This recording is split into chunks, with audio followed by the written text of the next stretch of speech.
Como assim, né? Uma empresa chinesa conseguiu treinar um modelo com a qualidade do GPT-4, com 5 milhões de dólares, e a OpenAI tá aqui me pedindo centenas de milhões de dólares de funding, porque o custo dela de treinamento é enorme. O pessoal do X, do Twitter, gosta muito de uma teoria da conspiração. Será que isso não foi um plot do governo chinês para atacar o mercado de IA americano, né? E fazer as empresas se valorizarem, né? Pô, mas... Se você olha para os desenvolvedores mais indies, né? Mais independentes, para as startups, isso recursos limitados, quer fazer o máximo com o menor custo possível, faz sentido você olhar para um modelo que é 5 vezes mais barato. E que se dane se E é que se chinês, dane, né? Eu acho que essa coisa da DeepSeek parece democratizado, não sei o quê, mas eu acho que vai ficar uma ferramenta para profissional, assim. O usuário comum, ele acaba acessando uma interface de chat. É o chat GPT. O DeepSeek tem a interface de chat dele, né? Que é o chat.deepseek.com. Você entra lá e usa como se fosse um GPT, muito parecido. Episódio do Backlog Talks de hoje, a gente vai bater um papo sobre o DeepSeek, um modelo de IA chinês que chegou aqui no mercado, causando uma revolução e mexendo um pouco no mercado de IA, principalmente nos Estados Unidos. Vamos bater um papo sobre o que é o DeepSeek e o que ele está trazendo de novo, quais são as inovações e como é que isso está impactando o mercado. Vamos nessa!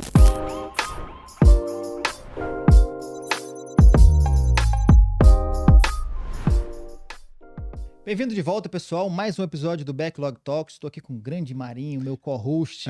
Obrigado, Fábio. Estou aqui de volta. Vamos falar do que hoje? DeepSeek. O que seria isso?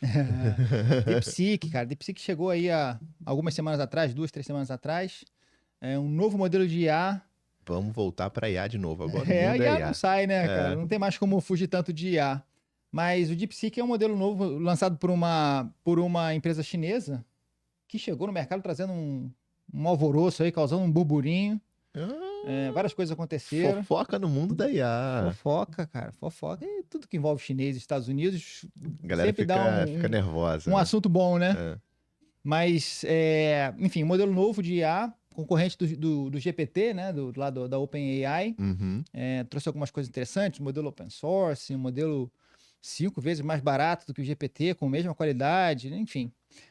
Assunto que dá um pano pra manga interessante aí. Pô, mas eu queria começar primeiro. Que empresa é essa chinesa? As pessoas sabem, é uma empresa fantasma que ninguém... Não, parece que, assim, né? Tudo que vem da China sempre vem meio truncado, né? Mas é uma empresa um hedge fund, né? Uma empresa de investimento que usa a IA na sua operação já há alguns anos, parece, e que já tem toda uma infraestrutura para treinar a IA. Resolveu criar um LLM próprio e lançar ele no mercado, né? De alguma forma tentando aproveitar o que já tinha lá, os processadores, né? Os servidores de treinamento. Mas era uma empresa de hedge fund, não era uma empresa de IA, uma empresa que usava a IA para fazer a sua operação de hedge fund de investimento, e resolveu criar o seu próprio modelo. Chamou de DeepSeek, lançou no mercado, e é isso que a gente tem de informação. Um CEO que era um analista, parece, dessa empresa, virou o CEO dessa nova empresa, mas foi assim que surgiu. Do nada, pintou do nada um modelo tão bom quanto o GPT-4. Estranho isso. Né? Estranho, né? Tem umas teorias de conspiração bem interessantes aí que o pessoal falando. Vale a pena a gente bater um papo sobre isso também. Mas assim, eu queria primeiro entender as palavras secretas que você usou aqui. É open source. O que isso significa na prática, assim, pro cidadão comum, né? Eu tô querendo usar o DeepSeek lá, porque eu uso o ChatGPT. O que me é útil saber se ele é open source? O que isso pode ser bom para mim? Tem vários impactos, né? O fato dele ser open source. Open source significa que você tem acesso ao código, né? Ao modelo que está por trás dessa inteligência, né? Então você consegue baixar esse modelo para o seu computador e você rodar ele localmente. Né? Diferente de um GPT que você só consegue acessar ou pela interface ali do chat GPT, ou usando a API da OpenAI, né? Acessar o modelo via API da OpenAI, né? De qualquer forma, o modelo em si está lá dentro da OpenAI, dentro da infraestrutura da OpenAI. O open source não, o open source te permite você baixar isso e rodar numa infraestrutura sua. Isso é interessante porque muitas empresas, ainda mais quando você fala de uma empresa chinesa, né? Não quero dar meus dados, não quero passar minhas informações para uma empresa chinesa. Por uma questão de compliance, de segurança, de dados, etc., você consegue usar esse modelo sem entregar os dados, né? As interações dos usuários, etc., para a empresa de fato. Isso muda um pouco o jogo. Você né? bem ou mal, quando usa a OpenAI, você está compartilhando um pouco da informação. Sim, o prompt que você escreveu, o arquivo que você subiu, isso tudo está sendo compartilhado com a OpenAI. Talvez você não queira, né? Jesus Cristo, as coisas que eu escrevi pro ChatGPT.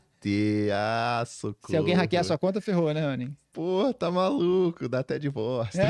Tô brincando, tô brincando. Tem como, se você sabe o que é ChatGPT, sabe que eu falei com uma brincadeira. Mas, por exemplo, continuo nessa dúvida. Baixei. O fato de eu baixar para minha máquina lá, pro meu computador, pro meu laptop, não vai ficar bem mais fraco ou menos potente do que uma... Sim, é assim, os modelos, eles são, hoje em dia, eles são destilados, né? Uhum. É o termo que se usa. Destilar é você pegar um modelo grande e transformar ele em modelos menores. Certamente, os modelos menores são menos poderosos do que os modelos maiores. Mas, às vezes, você quer uma tarefa mais simples, um modelo menor, que consome menos computação, né? Poder de computação, faz mais sentido você ter, né? Então, num hardware de, né, o seu computador lá que tem uma placa de vídeo, uma GPU, por exemplo, você consegue baixar um modelo do DeepSeek destilado, um modelo menor, e rodar com uma boa performance. Mas não é o modelo mais top do mundo. Mas você pode até baixar o modelo mais top deles e rodar num servidor na nuvem num servidor seu na nuvem, por exemplo. Sim. Imagina para uma empresa que faz sentido disponibilizar esse modelo para os funcionários, etc. Ela pode fazer isso e ter uma máquina mais parruda. Né? Mas e é isso, você tem a capacidade de rodar dentro da sua própria infraestrutura. Isso aí é uma coisa um pouco... É interessante... É porque, como eu não entendo muito, eu vou tentar fazer uma comparativa aqui. Para mim, eu entendo que muita gente da indústria gosta de usar Linux, ao invés de usar Windows ou do Mac OS. E tem muita gente que principalmente programador, que fala, não, Linux é o lance, não sei o quê. Mas para o cidadão comum, o Linux acaba sendo uma coisa tão aberta que fica até meio difícil de usar. Se você navegar, inclusive, pelas opções que existem, né? A pessoa chama de distro, né? De distributions, né? Tem dezenas de distros. Você acaba não sabendo o que fazer direito. O que eu faço? Qual que é melhor para mim, né? Então a galera mais nerdzinha, mais técnica, gosta de explorar essas coisas e escolher. Para o usuário comum, é muito mais fácil você ter um Mac, você ter um Windows, que já está pronto, fácil. né? É mais amigável, o cara já conhece, já usa há muitos anos. Eu acho que essa coisa da DeepSeek, por mais que seja, a princípio, no meu entendimento, parece democratizado, não sei o quê, mas eu acho que vai ficar até mais uma ferramenta para profissional, assim, porque o usuário comum... O usuário comum, ele acaba acessando uma interface de chat. É o chat GPT. O DeepSeek tem a interface de chat dele, né? Que é o chat.deepseek.com. Você entra lá e usa como se fosse um GPT, muito parecido. Um pouco mais simples ainda, mas basicamente a mesma coisa. E é isso que resolve para o usuário final, para coisas simples, né? Agora, quando você fala para você usar isso em soluções técnicas, em softwares, em processos internos das empresas principalmente, você consegue fazer coisas diferentes quando você tem um modelo open source. Sim, com certeza. Né? A gente está numa era, né? Começando uma nova era do uso dos agentes autônomos de IA. Então pode fazer sentido você, por exemplo, você ter um modelo pequeno, um modelo destilado no teu celular, por exemplo. Que funciona mesmo se você não estiver conectado na internet. Entendeu? Aí pode ser interessante. Então, pode ser interessante. Às vezes uma resposta mais rápida que você quer dar num processo, num aplicativo, enfim. Você acha que tem uma indústria se formando aí de empresas e empregos e toda uma economia nova graças a coisa de IA que tá Sem surgindo? dúvida.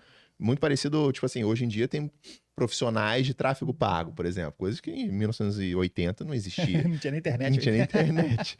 Então você acha que vão existir profissionais do ramo de IA, assim, específicos para isso? Sim, acho que já tá acontecendo, né? Você já fala aí de um prompt engineer. Já é uma posição nova que surgiu com a IA.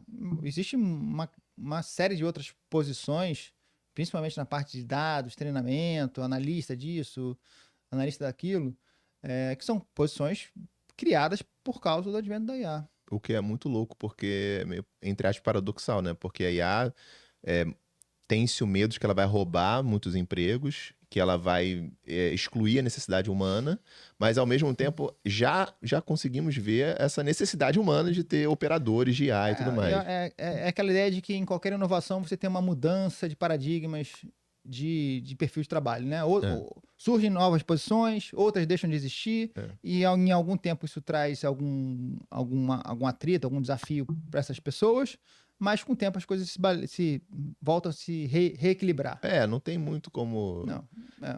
Essa coisa distópica, não é nem utópica, é distópica, de todo mundo não precisar trabalhar porque as máquinas vão fazer tudo pela gente. Eu acho que nunca vai chegar nesse lugar, né? Eu também acho que não, mas assim, é interessante você fazer esse exercício, né, de futurologia, né? Sim. Do que pode ser. Mas o Talvez grande isso... problema dessas visões de futuro é que você pega só um recorte, mudou uma variável e aí o que acontece se essa variável muda? Só que o mundo é muito complexo, né? Muito caótico em termos de quantidade de variáveis. Para conseguir fazer uma previsão mais assertiva, né? Não tem como. Não tem como. Mas eu acho que esse tipo de exercício é bom para puxar a imaginação da IA, de tecnologias novas. Falar, pô, se a gente pode despontar para esse lugar, como é que a gente faz? Aí começa a fazer todo um novo estudo sobre aquilo ali, né? Desenvolvimento. E tem uma história interessante dessa história do DeepSeek que tem a ver com custo, né? O DeepSeek lançou agora, já são 3 modelos, né? Mas o primeiro modelo foi o V3, que seria o equivalente ao GPT-4. Lançou também um modelo de reasoning chamado R1, que seria o equivalente ao O1 da OpenAI. E mais recente lançou um modelo de imagem também, chama Janot, se não me engano. Tipo seria o Dolly. Tipo Dolly ou Midjourney. Midjourney, exatamente. E aí veio todo o burburinho começou muito porque os chineses anunciaram que o DeepSeek V3 custou $5 milhões para ser treinado. Que é um valor muito, muito baixo. Muito baixo. Se você pegar quanto que a OpenAI já gastou para treinar o GPT-4... deve ter sido muito. Aí você vê, aí entra a questão dos conflitos e como é que o mercado está tentando navegar nessa percepção de custo, né? Mas isso criou um questionamento, tipo, como assim, né? Uma empresa chinesa conseguiu treinar um modelo com a qualidade do GPT-4 com $5 milhões e a OpenAI está aqui me pedindo centenas de milhões de dólares de funding porque o custo dela de treinamento é enorme. Que discrepância é essa, né? É igual antigamente os computadores ocupavam uma sala inteira, tipo essa sala aqui era um computador só, e hoje em dia cabe no nosso bolso. Sim. Então, tipo assim, eu acho que é mais uma metáfora, não tão metáfora assim, mas é um paralelo o que tá acontecendo no OpenAI, assim. Tipo, chegou lá os chineses, sabe Deus por quê, como, aonde, mas conseguiram com menos recursos ganhar escala, né? E aí a galera que tava fazendo os computadores precisando de muito dinheiro para poder fazer pouca coisa, estão levando uma surra. Você tem a teoria das restrições, né? Uma teoria interessante, né? Qual é essa teoria? Não conheço, não. É a teoria de que você acaba, num processo qualquer, você dá foco naquilo que é mais restrito, né? E as inovações surgem daí, né? Porque você tem uma restrição, você precisa superar aquela restrição, você pensa diferente. Não sei se você sabe, existe uma lei americana que limita a exportação de GPUs da NVIDIA para a China. Não Os chineses não conseguem comprar tantos GPUs quanto eles gostariam de comprar. Existe uma limitação comercial. E não só comercial, como estratégica também, sim, né? sem Porque dúvida. você vai... É uma questão de defesa... de território nacional, né? Sim, porque segurança nacional. Vai militarizar, vai usar a tecnologia para militarizar, sim, sem dúvida. O ponto é o seguinte, em tese, os chineses não têm o mesmo acesso à quantidade de GPUs que o Google, o Facebook, OpenAI, Anthropic, tem. Em tese. Em tese. Aí obviamente, que vai ter alguém no comentário, não, porque eu sei que meu tio trabalha na NASA. Exatamente. E aí, se isso é verdade, e eles, por serem open source, também publicaram como que eles fizeram o modelo R1, né? Qual foi a abordagem de arquitetura que eles fizeram para fazer o R1, fica muito claro que uma restrição de capacidade computacional forçou eles a buscarem uma alternativa de arquitetura que contornasse essa capacidade de computação. E todo mundo, por ser open source, todo mundo que entende do assunto, pode validar o código, pode validar a estrutura e falar, não, realmente os caras conseguiram achar uma solução nova. Em uma semana, 2 semanas, tinha vários modelos replicando a mesma abordagem, porque não era um código, era uma abordagem. Entendi. Né? É uma forma de estruturar... Uma forma de estruturar a arquitetura do treinamento para ficar mais barato. E foi muito criativo, realmente, muito, muito... O ponto é que... O que eu faço com essas empresas aqui nos Estados Unidos, que estão, né, o valor na bolsa X, e que agora vem um cara dizendo que custa 5 milhões para treinar o modelo. A NVIDIA perdeu não sei quantos milhões, né? Caiu 18%, depois recuperou um pouco e tal. Mas, né, aí entra as teorias, né, já linkando um pouco com as teorias, né? O pessoal do X, do Twitter, gosta muito de uma teoria da conspiração. será que isso não foi um plot do governo chinês para atacar o mercado de IA americano, né? E fazer as empresas se valorizarem, né? Pô, mas Um PSYOP. não tem como você, só porque você quer derrubar um mercado concorrente, você vai inventar uma solução mágica. Tipo, não é assim. Então, Não, mas assim, ó, pode ser que não tenha custado 5 milhões, mas eles anunciaram para dizer que para quebrar de alguma forma, entendeu? Tipo, entendi. Pode falar, pô, aí sim, realmente. E é interessante que eu tenho acompanhado algumas discussões sobre o custo de desenvolvimento dessa tecnologia, né? E a grande verdade, assim, é que o pessoal tá comparando laranja com banana, né? Quando você fala assim, 5 milhões do DeepSeek e a OpenAI fala que gastou 500 milhões, os dois podem ser verdade. Sim. Porque são coisas diferentes. Aqui a DeepSeek está olhando só o custo de computação do modelo, não está envolvendo criação de dados sintéticos, o custo do time, seja lá o que for. Enquanto a OpenAI, porque quer fazer um PR bonito, quer fazer um press release legal, falar que gastou 500 milhões para treinar o modelo, para valorizar o modelo, obviamente. Bota tudo dentro. Bota tudo dentro e compara laranja com banana. Isso também pode estar acontecendo. Então, assim, talvez não tenha sido 5 milhões, talvez tenha sido mais. Mas os 500 milhões também não é justo comparar com os 5 milhões, entendeu? Entendi. E aí, quando você olha os mesmos critérios de custo, porque para a DeepSeek é interessante falar em 5 milhões, né? Sim, lógico, é um marketing. Deixa eu marretar meu número aqui de um jeito que fica bom para mim. E todo mundo faz isso, né? Mas o próprio CEO da Anthropic, Dario, se eu não me engano o nome dele, ele já falou publicamente que o custo de treinamento computacional do Claude Sonnet 3.5, que é um modelo fantástico, um dos melhores do mercado, excelente para código, enfim, muito bom, um dos melhores modelos do mercado. Custou algumas poucas dezenas de milhões de dólares. E o pessoal estima em torno de 30 milhões de dólares para treinar um modelo. Então não é 500 milhões, talvez não seja 5, entendeu? Ali no meio, uma coisa mais. O Llama da Meta fala-se em 50 milhões de custo computacional para treinamento, né? E tem gente que fala que o GPT-4 custou 10 milhões de custo computacional. Então, assim, não tá tão longe de 5. Tá tudo ali mais ou menos, né? Ok, os caras conseguiram um negócio melhor, otimizaram ali pela questão da falta de GPUs, mas, enfim, e aí vem a guerra, né? A guerra das narrativas. Eu vi uma análise falando um instituto de pesquisa americano, sei lá, né, de alguma forma, não sei se foi encomendado, enfim, mas publicou um estudo falando que a estimativa dele de custo do DeepSeek era de 500 milhões. Aí você vai ver, o cara botou na conta todo o histórico de custo de investimento, de P&D, da empresa de hedge fund. Entendi. Entendeu? Deixa eu botar aqui, só para poder favorecer meu número e proteger aqui minha indústria nacional. Então, as guerras de narrativa começam nessa... Uma coisa que eu pensei aqui agora, que é muito curioso, que os Estados Unidos têm NVIDIA, etc, tal, mas a China tem Taiwan, né? Que toda a coisa do microchip vem de Taiwan, né? Sim. O cobre, sei lá o que usa, vem de lá. Tem uma tecnologia de construção dos processadores que é bem complexa, e que basicamente são uma ou duas empresas no mundo que fazem, e ela é dominada pelos taiwaneses, né? Mas por que não exporta não pode exportar esse conhecimento? É tão complicado que só o ser humano que nasce em Taiwan você tem tem a capacidade mental para fazer? Não, mas você tem uma questão de propriedade intelectual, de segredo de negócio, sim. que protege isso de certa forma. Inclusive, a grande briga sobre o controle de Taiwan, né? Que a China quer. A China diz que Taiwan é território chinês. E a Taiwan fala que é independente. Que não é independente, é porque ali dentro tem uma tecnologia.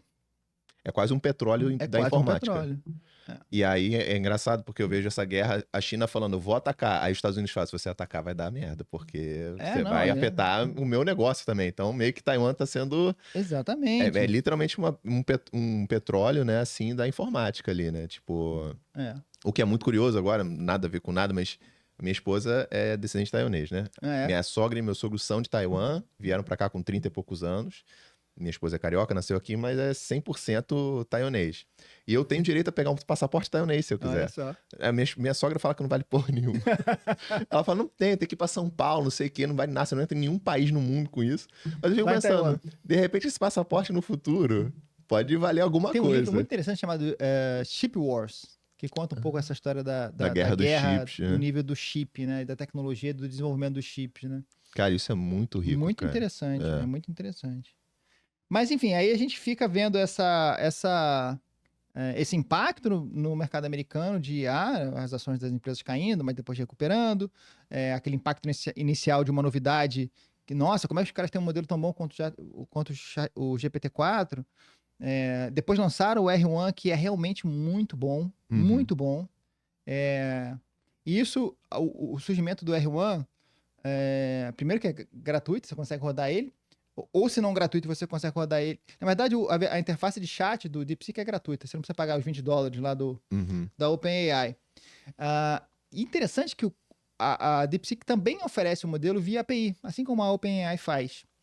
E o R1, ele é disponibilizado para o mercado usar à vontade via API a 1/5 do valor do O1 da OpenAI. Ou seja, muito mais barato.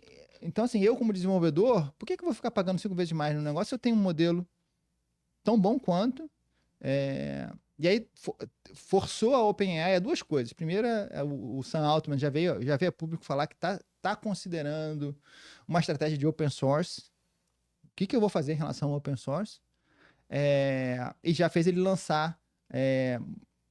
Imagino que ele não ia lançar agora, mas acabou lançando o O3, né, o O3, né, a evolução do O1, que é um modelo de reasoning. Ele lançou a versão mini, ele não lançou a versão cheia, né, a versão completa ainda, mas lançou. Né? Então, ou seja, esse maluco aqui da China lançou esse negócio, eu preciso me movimentar.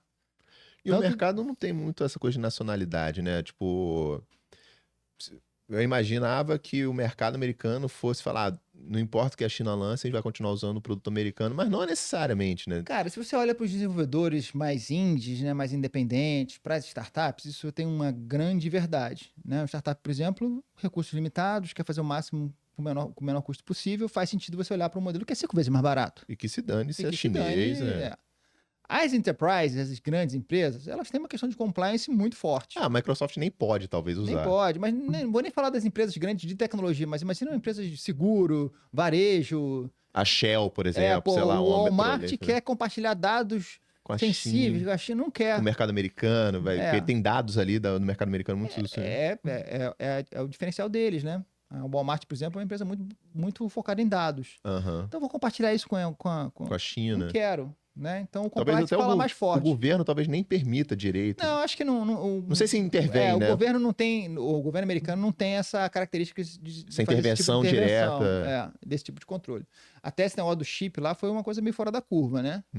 Com a pegada de segurança nacional e tudo mais.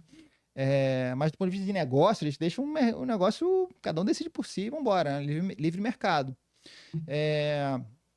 Mas, enfim, nas grandes empresas, eu acho que isso é muito forte, né? Que é muito dado sensível mesmo, né? Você vê a história do TikTok, né? Baniu o TikTok. Em 24 horas, Unidos. né? É um receio que se tem com as empresas chinesas, né? Não, e com certeza o TikTok tem muito dado demográfico dos Estados Unidos, por causa do TikTok. Muito, assim, tipo, milhões. O Donald Trump falou que vale $1 trilhão.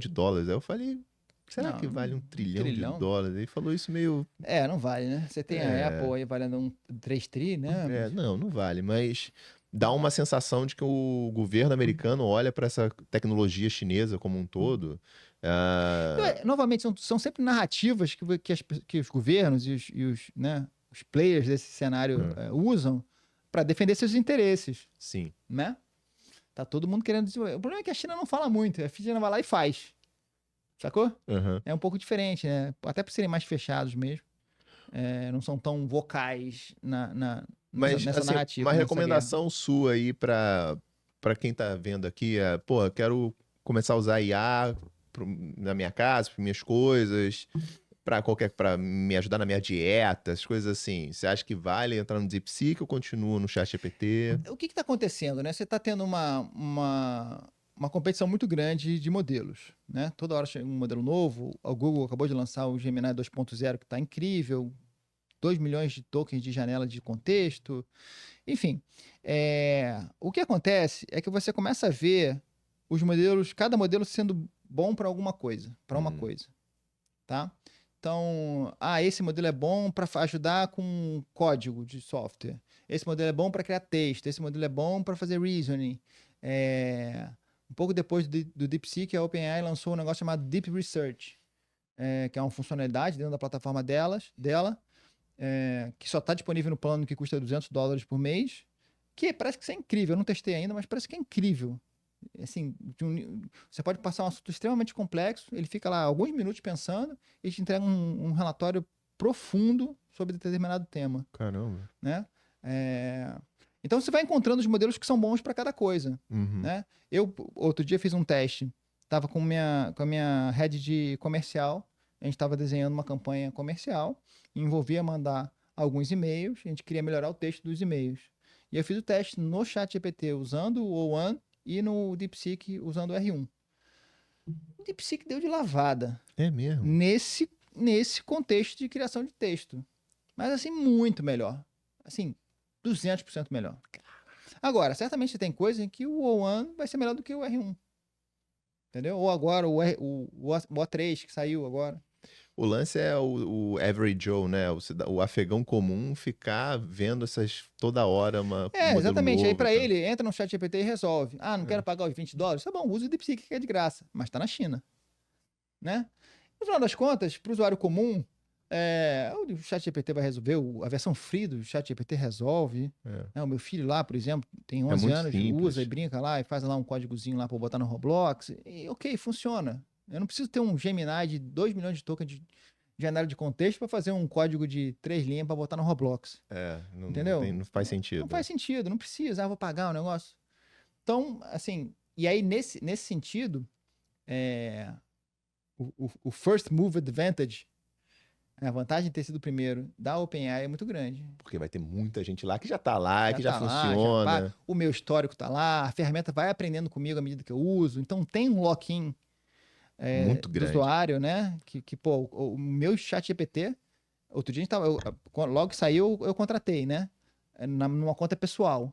Aí depois a gente contratou para a empresa. Aí eu não queria largar minha conta pessoal porque eu ia perder todo o histórico de memória se eu fosse para conta corporativa. Ele vai fazendo uma memória bizarra, vai fazendo uma memória bizarra. Eu não larguei minha conta pessoal. Não necessariamente você, para todo mundo que usa o ChatGPT aí, não necessariamente você precisa ficar dentro do mesmo projeto, ou então dentro do mesmo chat. Você vai abrindo chats novos, mas ele de certa forma sabe quem você é porque você tá no teu login, né? Você tá no teu login. Então ele meio que tá ligado no que você tá buscando, como você gosta e tal. É incrível, cara. Isso é incrível. É incrível. É muito legal. E é um lock-in, né? Você fica preso aquilo ali. Então quem chega Dói primeiro mudar.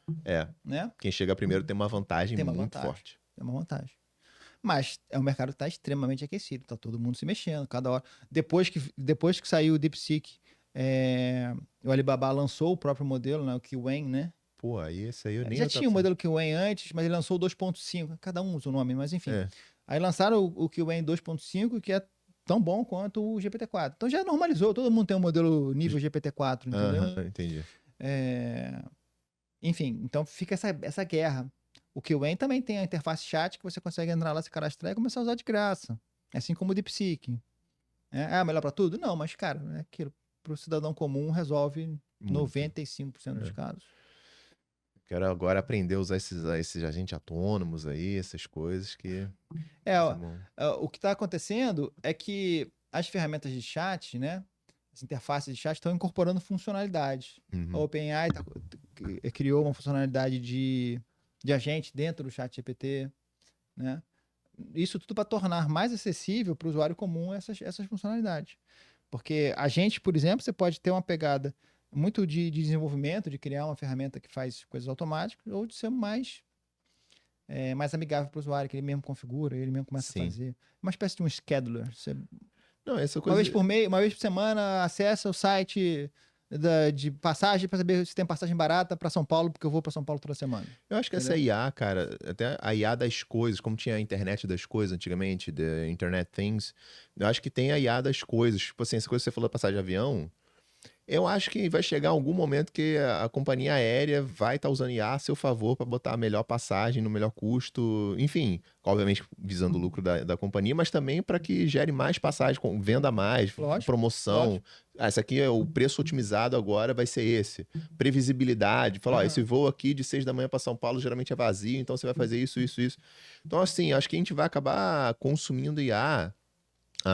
Não necessariamente como cidadão, mas você vai usar os recursos da IA sem saber que está usando, sacou? Isso já é realidade, né? A gente usa muita coisa que passa por IA de alguma forma que a gente não sabe, não precisa Pô, saber, só que é o resultado daquilo, né? Só de você ter o resultado. Exatamente, você vai estar vivenciando aquilo dali, mas quando você for pegar lá dentro da empresa que você está consumindo, como é que eles descobriram, não sei o quê, usou IA, né? Por isso que isso, né? O interessante dessa história do DeepSeek e a questão do open source é interessante. Essa história do open source, da IA open source, começou por causa de uma falha, né? O Llama, que era o modelo da Meta, ele vazou logo depois do burburinho do lançamento do ChatGPT alguns anos atrás. A Meta fez o Llama e esse modelo vazou indevidamente. Todo mundo conseguia baixar. Aí a Meta falou assim: bom, já que vazou, vai virar open source. Não tem como brigar contra isso, né? Então, já que vazou, vai virar open source e acabou virando um movimento, né? Caraca. Porque, enfim, vários modelos são open source hoje. Outros são fechados, ainda tem uma guerra muito grande, né? Mas a própria OpenAI está considerando alguma estratégia relacionada ao open source, já é interessante. Muito. Aliás, eu gosto muito Eu tô esperando um filme vir, né, desses vazamentos. Sempre tem uma história interessante acontecendo. Nossa, porque o fulano de tal foi quem vazou os dados, não sei o quê, e a polícia está atrás dele. Sempre tem várias coisinhas. Tem uns documentários interessantes na Netflix, né, sobre... Tem vários filmes de empresa tecnológica, assim, e documentários e filmes. Tem do Uber, tem daquele cara que era um hacker que vazou todos os documentos lá do governo americano. Tem vários. Vou falar um pouquinho das inovações, né? Talvez seja um pouco técnico aqui, mas é aquela coisa da restrição que eu estava falando, a teoria das restrições, né? Quando você tem uma restrição, você precisa mudar a sua forma de pensar e a sua forma de abordar o problema. Sim. E uma das coisas que o modelo do R1 fez, o próprio modelo como um todo, você pega, por exemplo, o ChatGPT ou o GPT. Quando você faz uma pergunta qualquer, em tese, é óbvio que internamente ali as engrenagens ela usa um banco de dados de grafo, né, para você chegar naquele contexto de informação. Então, se você pergunta uma receita de alguma coisa, ele de alguma forma não vai acessar informações sobre política, né? Mas você tem ao seu dispor um modelo completo, né? E quanto maior o modelo, mais caro fica você manter esse modelo disponível para o usuário. E aí, o que a DeepSeek fez, né? Falei, bom, cara, isso significa, quando você tiver um modelo completo, todo modelo treinado disponível para o usuário, isso tem uma necessidade de memória muito grande. E aí, o que eles fizeram para, né, superar essa restrição? Eles, dependendo do contexto do usuário, ele cria um contexto especializado. Então, você está falando de receita? Então, vamos pegar aqui meu conhecimento de culinária e vou trazer isso para contexto. Só isso, e não todo o modelo. Só o contexto de culinária. Ok, eu quero expandir, por algum motivo faz sentido misturar culinária com política, aí ele vai lá e pega o contexto de política. Isso faz com que o modelo fique mais barato de ser usado, porque ele consome menos memória. Faz sentido. E isso vem da teoria das restrições, entendeu? Então, são essas coisas criativas que eles criaram que mudaram um pouco o jogo, né? E aí você olha, bom, a OpenAI pode usar isso agora para treinar o modelo dele, então você não precisa mais de 500 milhões de funding para fazer isso, porque dá para fazer com muito menos, dá para fazer com 100. Se ferraram. Então é legal, tá legal de ver, assim, quem tá de fora, quem gosta de tecnologia, gosta de negócio, ver essa coisa se desenrolando, né? A gente tá vendo história acontecendo, cara. Caraca. Aliás, a gente tá vendo história acontecendo desde muito tempo, porque essa revolução tecnológica tá... os últimos 100 anos, né? Desde 1920 é o que vem acontecendo, né? A reboco, assim, né? Revolução industrial, não sei o que, e não para. Cada vez mais rápido, né? Inclusive, disse que tem se dito que a evolução está tão rápida que a gente, como ser humano, não vai mais conseguir acompanhar, né? Você naturalmente descarta as Algumas informações coisas. que vão chegando até você, porque você não consegue mais, tipo assim, né? Você É. vai de alguma forma selecionando, o próprio cérebro tem essa capacidade de ignorar coisas, né? Porque senão ele não tem capacidade de processamento para processar tudo, né? Ou seja, basicamente o que a DeepSeek tá fazendo, né? É, exatamente. Tá copiando o cérebro. Aliás, o AI é isso, né? Você tá As tentando... redes neurais e tudo mais. tá tentando moldar, emular um cérebro, né? Uma rede neural, né? Mas tá muito rápido, cara. Tá muito louco, assim, de inovação. É inovação a cada 3 meses a coisa mudou completamente. Né? A cada semana é uma novidade. Eu sigo algumas contas no Twitter que fazem um resumo da semana em relação às novidades de IA. E você fica doido. Sexta-feira eu pego pra ler e falo, nossa, pelo amor de Deus. Né? Muita coisa. Nem se acostumou com o que veio antes, já tem coisa já nova. tem coisa nova, né? Isso talvez em algum momento comece a chegar num platô ali, né? Alguma sim. coisa, né? Mas tá bem, por um lado interessante, por outro lado bem difícil, né? Nós profissionais de tecnologia que precisa estar A par atualizado, é bem difícil, é bem difícil. E essas inovações quando chegam então são maravilhosas. Eu gosto, só que pô, cara, você tem que parar e ler 2 horas um texto, um paper do cara que fez o negócio. Não dá. Aí usa IA, né? Dá uma resumida pra mim aqui. Aí você usa pra isso. Tem que ser, cara. Vou te botar um link aqui de um PDF pra você ler e aí você me fala. Ó, só uma informação interessante dessa questão do contexto, né? Você pega um modelo de 671 bilhões de parâmetros, que seria o modelo completo, e você segrega em 37 bilhões de parâmetros. Porra, reduz muito. 20 vezes. 20 vezes. É bem relevante, né?